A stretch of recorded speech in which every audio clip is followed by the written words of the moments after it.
Crystal's grim prophecy. His life's final decision rested in his hands. Furthermore, Isolde shared that she was destined to be a baker, bringing joy to people with her delightful cakes, yet she chose to become an adventurer instead. After this pep talk, Isolde announced she'd push the griffin out of the tower with all her strength and instructed Lloyd to strike it with full force. She executed her plan, and without a second thought, Lloyd first unleashed wind magic, followed by thunderstorm magic, obliterating the griffin into nothingness. As the dust settled, Lloyd gently placed the trial crystal back on its slab, where it belonged. Isolde, stepping up, admitted she'd misjudged Lloyd, suspecting he'd come to town with some evil scheme in mind, and then apologized for her hasty judgment.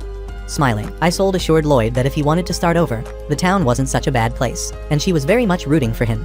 Gratefully, Lloyd thanked her, and Isolde, not yet finished, announced that to celebrate his passing the adventurer's test, she'd treat him to something special, prompting a sheepish grin from Lloyd.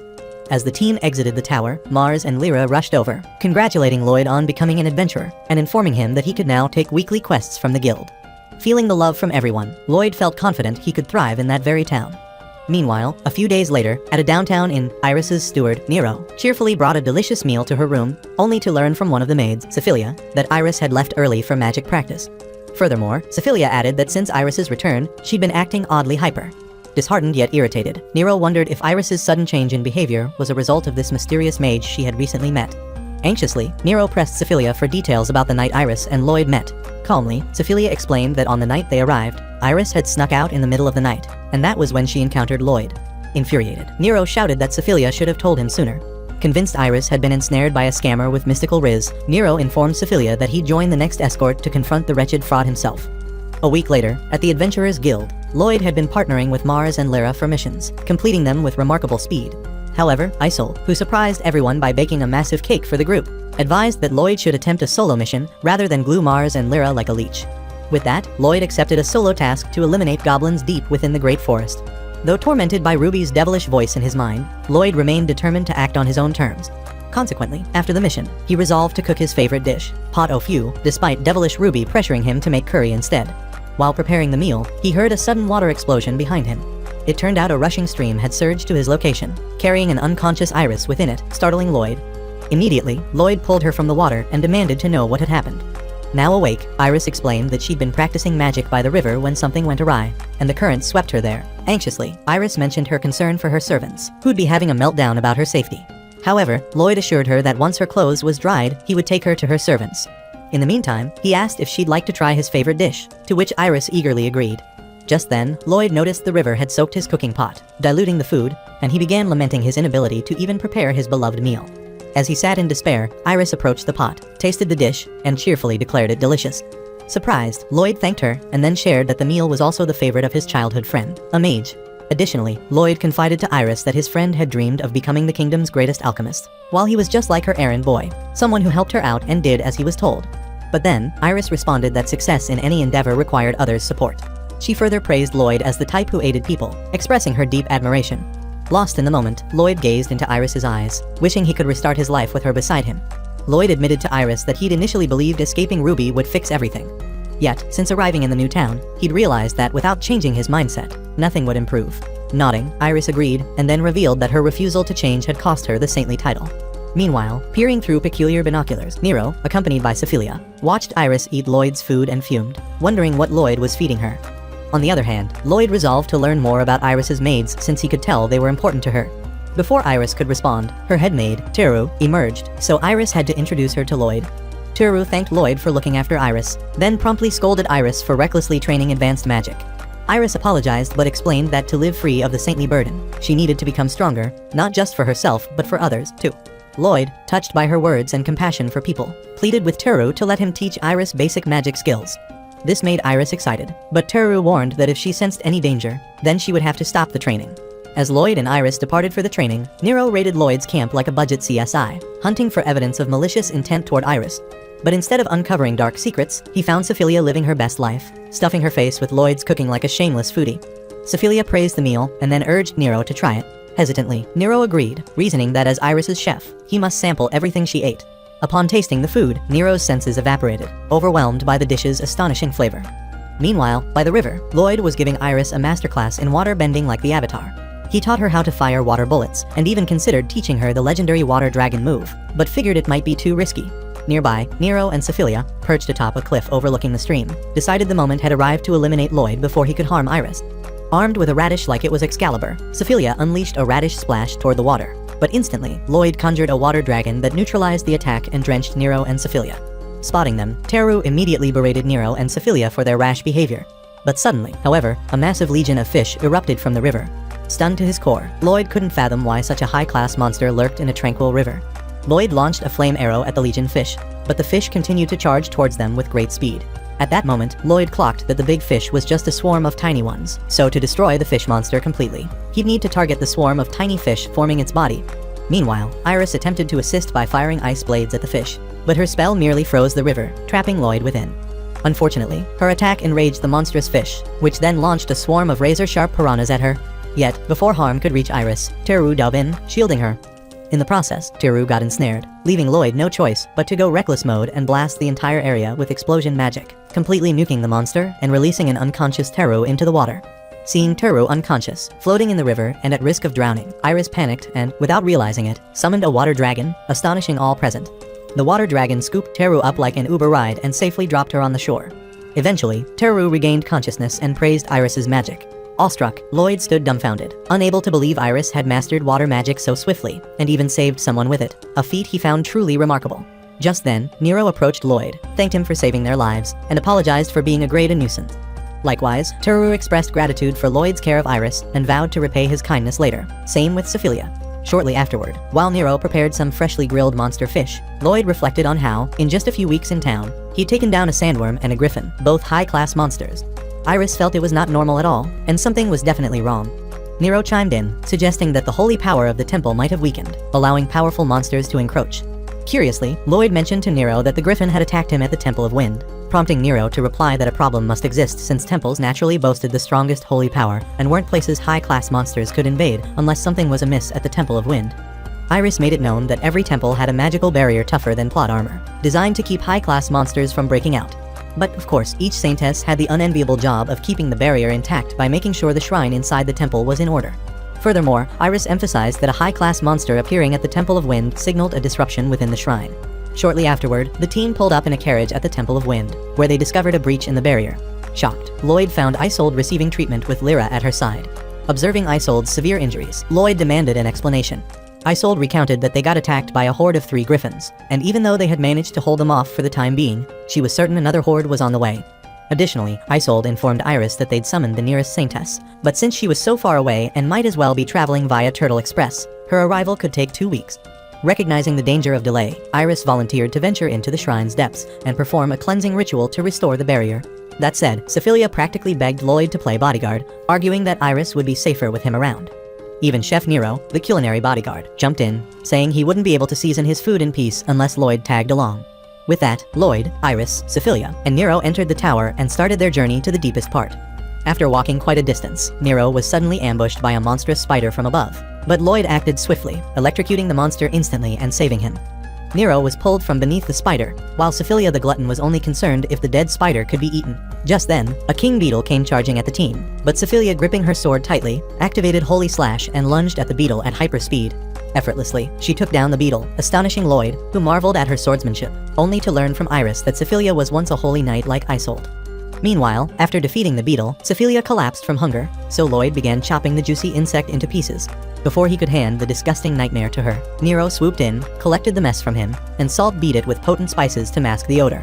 Nero then presented the food to the bottomless pit, and she devoured it with gleaming eyes, even complimenting the gooey mess as yummy. Suddenly, Lloyd received an urgent message from Lyra, warning that high-class monsters had invaded outside the tower and were heading their way, urging them to erect the barrier ASAP. As the team hastened to the shrine, minotaurs built like whey protein powder advert models barreled toward them, but Iris, wielding water magic, repelled them backward. Cecilia then slashed them with her sword while Lloyd finished them off with a magic explosion. Efficiently, Nero, the resident chef, diced the minotaur's remains into bite-sized portions, and the team ate heartily as they pressed on to the shrine. Finally, they reached the shrine, and as they stepped inside, Iris rushed to begin the cleansing ritual, only for flying daggers to rain down on them from all directions. Turned out someone had put a bounty on Iris, and the hired goon showed up dressed like a peacock cosplaying as a rejected Sonic villain. Without hesitation, Nero and Cecilia lunged at the fashion disaster assassin, but as she leaped high to dodge them, Lloyd followed up, blasting her to the ground. Yet, the daggers persisted, revealing that the fallen assassin was merely a clone among many. Meanwhile, outside, a Walmart Godzilla was trashing the temple while Isolde and the other adventurers frantically fought against smaller hordes of invading monsters. At the same time inside, the assassin finally introduced herself as Black Crow, a bounty hunter sent by some dude named Roland. With time against them, Roland instructed Iris to proceed with the ritual, while they handled the assassin with terrible fashion sense. However, as Iris attempted to erect a new barrier, she discovered a powerful force obstructing it. Suspecting the cause, she asked Black Crow if she was in possession of the Staff of Holy Destruction. Instead of replying, Black Crow whipped out the staff like a flex, confirming she had the demon-slaying stick from 200 years back, stashed by Roland's kingdom. Lloyd, at that moment, figured that as long as the weapon was not destroyed, a new barrier could never be erected around the tower. Just then, Black Crow made it known that the whole commotion of the barrier was only a trap to lure Iris to the tower so she could be captured. Without delay, Black Crow wasted no time making a move for Iris to slit her throat. But Sophia intercepted the attack just in the nick of time, saving Iris. To protect Iris, Lloyd swiftly conjured an impenetrable force field around Iris, encasing himself inside, too. And since protective magic couldn't coexist with offensive spells, he announced to Sophia and Nero that they'd have to handle the fight. Sophia and Nero wasted no time unleashing holy slashes, and Nero slash against Black Crow and her clowns. Seeing how effective Sophia and Nero were as a team, Black Crow retaliated with a thick smokescreen to blur their vision, then activated an illusion technique called Future and Past. At that moment, Sophia hallucinated herself on a battlefield, exhausted, eating pastries given to her by Nero, though, in reality, this gluttonous warrior munched on a clone's head. Ominously, Black Crow explained that the illusion manifested a person's deepest desire, trapping them in an endless dream impossible to escape from if they succumbed. It didn't take long for Nero to also get caught in the illusion. Nero envisioned his early days as Iris's chef, and his only desire was to fulfill his duty by whipping out delicious meals for her to enjoy. With his two MVPs stuck in La La Land, Lloyd faced a big brain decision: break the protective barrier to fight Black Crow, or keep Iris safe and pray the squad snap out of it. Meanwhile, in his illusion, Nero was deep in his chef mode, thinking he was feeding Iris by hand. But in truth, he overworked a clone to near death, forcing Black Crow to dispel his vision. With Nero freed, Lloyd shouted from within the barrier, urging him to cook, as cooking turned Nero into a fighting machine. Perplexed, Nero asked for ingredients, and Lloyd promptly tossed him a box.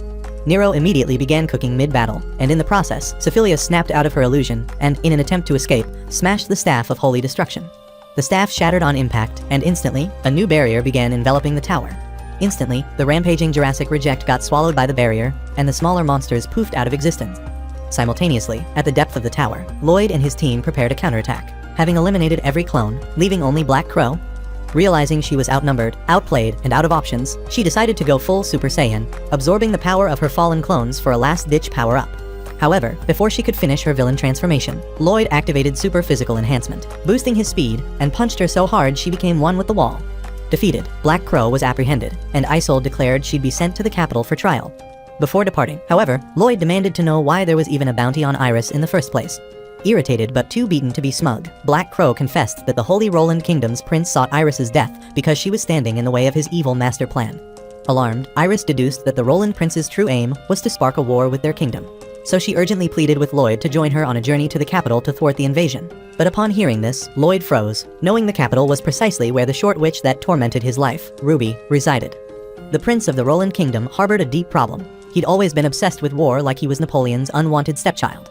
During a past council meeting, he demanded they conquer every tiny neighboring country just to bulk up their army against demons. However, Iris, then a saintess, opposed his sinister plan, arguing that such actions made them no better than the demons from 200 years ago. Consequently, due to her persistent resistance, the prince branded her a fraud and banished her. Now, in the present, Iris proposed that forming alliances with other nations was the only way to thwart Roland's invasion. Readily, Isolde endorsed her plan and noted she'd need to notify the queen. Several days later, the team arrived at the kingdom's capital, where folks dressed flashier than Jaden Smith on a red carpet. Upon meeting the miniature queen, she immediately praised Isolde for defending the Temple of Wind against Black Crow.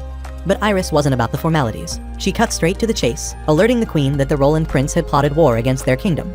Mid-sentence, however, the queen noticed Lloyd, who tried desperately to blend into the background and demanded to know who the stickman nobody was. Nervously, Lloyd introduced himself as an assistant mage, prompting the council to instantly recognize him as Ruby, the alchemist's notorious errand boy with a dismal 40% material collection rate. Before they could roast him any harder than life already had, Iris jumped in to save his dignity, casually dropping that Lloyd had defeated Black Crow. Upon hearing this, the tacky council immediately argued that there was no chance Lloyd, the biggest disappointment on Earth, could defeat the formidable Black Crow. Right then, in front of Iris and Isolde, the room erupted with insults, hurling unimaginable names at Lloyd. The queen immediately silenced their filthy, insultive mouths, and then decreed that the only way to verify Iris's claim was for Lloyd to duel the kingdom's most refined knight commander, the Dandelion Knight of 100 Flowers. Lloyd, upon hearing this, immediately spiraled into depression, and though Isolde tried to rally him, not even a promise to have a taste of her milkshakes could lift his spirits. In the end, Sophilia was the one who snapped him out of his self-pity, reminding him he had protagonist privileges and needed to act like it. Fueled with resolve, Lloyd charged at the Dandelion Knight with superhuman speed. The scene shifted to Ruby in her apartment, meeting with Crowley, a top mage from the Magic Association. This Crowley, a hero who'd helped defeat the Demon King 200 years ago, now lived quietly in the countryside yet remained revered as the association's finest. Ruby, being the scheming gremlin she was, wanted to recruit Crowley for some side quests and, naturally, resorted to bribery. She whipped up some homemade cookies and tea, hoping to boost her approval rating. Clumsily, however, she tripped and nearly gave Crowley a first-degree burn with scalding tea. Crowley immediately activated a barrier that shielded him, but he still managed to get a taste of her creamy tea and hated it. Getting down to business, Crowley agreed to help with one request, which was to gather alchemy materials, which made Ruby happy despite her initial flop at hospitality. But then, Crowley took a look at her shopping list and saw that she wanted a phantom flower, the kind that only blooms in a death zone where even 1,000 knights would get clapped in under 24 hours. Politely, Ruby asked if she could get next-day delivery, to which Crowley, astonished, replied that even materials from safer areas took a week to gather, let alone from such a treacherous zone. Mistakenly, Ruby's pea-sized brain assumed Crowley was lamenting because of the distance, so she suggested he use her teleportation circle to reach the site. In response, Crowley acknowledged that he liked the fact that Ruby was passionate about alchemy, but she needed to at least stop being a greedy leprechaun and consider others. More firmly, Crowley warned that the uncharted area where the flower grew was so deadly that even the Hulk would never survive a day. Smirking in disbelief, Ruby retorted that Crowley's old age must have messed with his senses, and then informed him that her former assistant, Lloyd, used to venture into the area almost every time like it was McDonald's, and at all times always returned with her needs met. Crowley remarked that if what she said was true, her former assistant must be a chronicle mage and was no match for him. Stunned, Ruby fell silent for over a minute, reeling at the thought that Lloyd, the bumbling fool, could be a chronicle mage. She recalled nights they'd shared when Lloyd whimpered like a scared little wuss, terrified of the dark. Totally convinced Crowley was nut. Ruby scoffed, accusing him of concocting excuses to mask his own incompetence. Ruby roasted Crowley, asking how he could call himself the best when he was really just a washed-up old man with 0 balls. Crowley, now radiating pure fury, had had enough. He told Ruby he wouldn't take that level of disrespect from an underdeveloped flat plywood and demanded she retract her words. Ruby, however, doubled down, saying she'd rather eat dog poop than apologize to an incompetent mage. Enraged by this, Crowley moved to react. But suddenly, a searing light burst from within him, scorching him from the inside, and he collapsed dead, charred like overcooked beef. Bewildered, Ruby stood frozen, unable to grasp what had occurred, and just then, soldiers stormed the tower, demanding answers about the explosion. Meanwhile, in the Roland Kingdom, a messenger entered the palace, reporting breaking news to the royals that Black Crow had been defeated. Shocked, the old advisor lamented his grave error in entrusting the holy staff of destruction to Black Crow, mistaking her for a skilled assassin when she was merely an Eastern thug. Furiously, Prince Geese slammed his staff to the ground, reasoning that Iris was merely postponing the inevitable. In the next scene, it was declared that Lloyd had defeated the Dandelion Knight, convincing the Queen of Iris's claims about Lloyd defeating Black Crow. With that, the Queen resolved to convene a meeting to determine the next steps against Prince Geese's invasion. But Iris begged her not to mobilize the army just yet in the interest of the citizens, claiming what happened at the Temple of Wind was just a mere provocation. The Queen caved, but then announced that the kingdom would cooperate with other allied nations to place a trade restriction on the Kingdom of Roland. On exiting the castle, Iris thanked Lloyd and Isolde for their help. Isolde, however, flexing her rich kid card, suggested that while staying in the capital for the time being, Iris and Lloyd could use her family vacation home as their Airbnb. With their goal in the capital accomplished, Iris's servants requested permission to rest for the day and stated they'd entrust Iris to Lloyd's care. Additionally, Isolde mentioned she'd head to the Adventurers Guild and encouraged Lloyd and Iris to go sightseeing, to which they agreed. Wandering the capital streets like fugitives, Iris and Lloyd marveled at a towering roller coaster, which Iris dubbed the Magical Traveling Fair. As they rode the dragon-shaped ride, Lloyd remarked that he recalled a time he'd clung to a dragon for a full day while battling it. As twilight descended during their street walk, Lloyd asked Iris about her plans for the future if they averted the war. Curiously, he inquired whether she'd return as Roland's saint or seek happiness elsewhere. In response, Iris opened up about her past to Lloyd. Iris explained that at birth, a bishop recognized her talent for holy magic, and because of that, she was placed in an educational institute as a saint candidate. Furthermore, she noted that since other candidates vied for the same role, they underwent history and politics classes, with only the top performer chosen as a saint. Moreover, Iris revealed that her drive to become a saint stemmed from a desire to protect her loved ones, like her mother arranging market goods, her brothers toiling in fields, her father struggling as a knight, and all those enduring Roland's harsh lands. However, in the end, because of the misunderstanding she had with Prince Geese, she was ultimately banished for Roland's, and her servants decided to leave with her bows. They believed she was in the right. Iris added that returning as a saint might be challenging, but she longed to live with those dear to her. Moved by her sad story, Lloyd, simping harder than a K-drama lead actor, vowed to do anything to ensure her happiness. Meanwhile,